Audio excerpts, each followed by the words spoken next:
I'm Mary Ritchie, and I'm here with Rob Houlding. He's National Teacher of the Year in Canada, CPGA. He puts out amazing young athletes. He's got 4 on the Canadian national team. And I love watching your videos, Rob. You know, he can do things with little bodies that I can barely believe. You know, the club head speed that you're able to get them to generate. Would you be willing to give us a secret or two? I can. I'll try. Okay. Creating speed is largely about coordination, right? Yeah. So if you have a 6 or 7-year-old girl, a lot of things they haven't done to learn how to coordinate the movement that we need in a golf swing to create speed. So that's exactly where we start. And you could use an alignment stick is usually really good because it's not very heavy and it makes a really cool sound when it's whizzing around. The audible feedback of how we modify their technique and coordination gives them feedback on the things going faster. Right. My interest is in teaching is in improving people's ability to coordinate their degrees of freedom that they have, right? Everybody overswings or they do something strange that they don't really need to do and they're not very efficient. So right from the start, I'll ask somebody, I'll give you a quick demo. Yeah, sure. Sure we don't take somebody out, but Please okay. don't. So I'm going to use an upside down golf club, and I say, could you very simply go to here and over to here,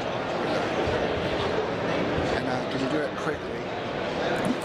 Create speed. He says, do it quickly to create speed. So the biomechanics of this: the shoulder, the elbow coming down, and this is rotating. Now, if you ask most people to do this, adults or kids, what you'll see is this. Right? The arm is not rotating, it's not hinging, the levers aren't working coordinated with the shoulder. So, and I asked them to do it this way. So the same idea. Right? Can you go here? Can you release the golf club and create a sound? Then I asked them to do it with both hands. And then, to make it really golf specific, and this could happen over a few lessons, but I go like this. Take a golf club and put it in your left hip socket. Hip sockets are 5 to 6 inches apart for most people. So right in the hip joint, right in the socket, and just hold the club like that. So first step is to go like this. Here, back to here. Exactly the same spot. Okay. If you're doing it incorrectly, it looks like this. Pointing at the wrong hip, or it's passing hip and it's out there. There's your block. That's what most people are doing, because most kids and adults are trying to get speed with their arms and hands. And the hands don't go in that direction.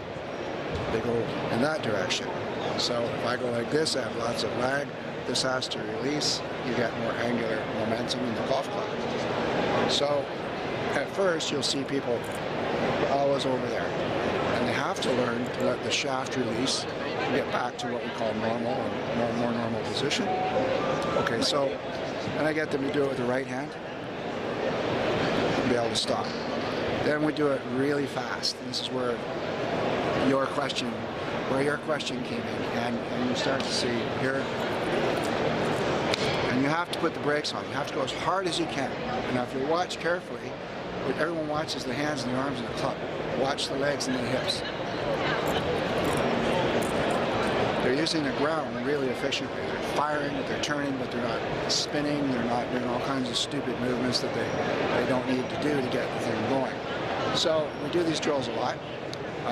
You've seen them, some of them on YouTube. And the kids love it. They think it's fun.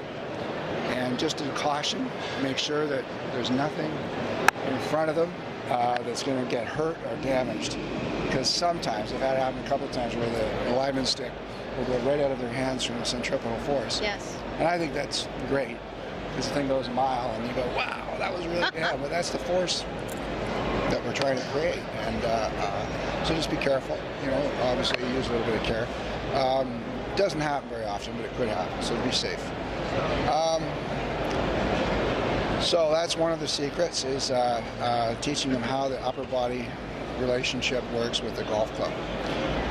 Even if you ask a lot of good players, like, can you describe what happens from here to here, what your arms, what your joints, what your wrists are supposed to do? They can't really tell you.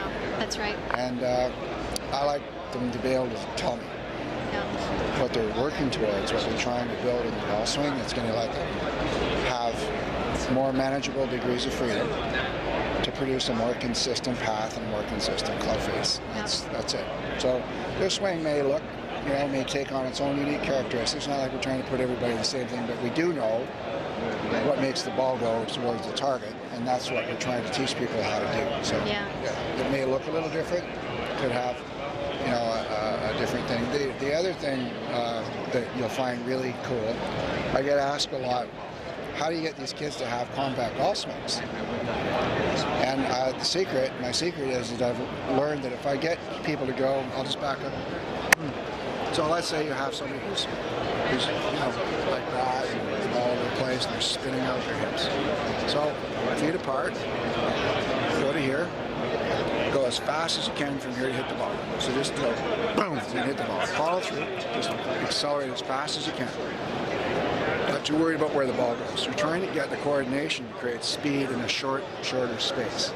Now, I will guarantee you that if you do this for 2 or 3 minutes and you're patient with just about anybody, if you show them on video what they look like at about 3 or 4 minutes in, it's usually a perfect full swing. So it would actually be about here, right? Really load it up nicely, and you're creating a lot of speed. You'll see if you have a launch monitor, you'll see the numbers improve just like that.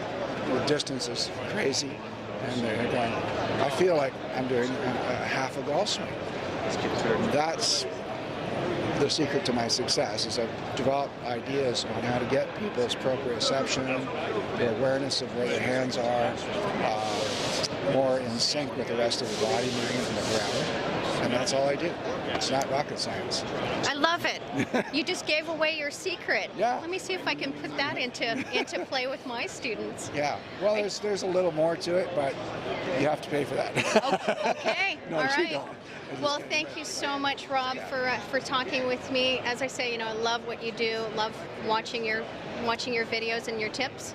And thanks for taking the time to chat with me here at the 2014 PGA Show. Well, I love what you're doing for golfers and golf instructors. You've provided a forum to keep us abreast of the best technology.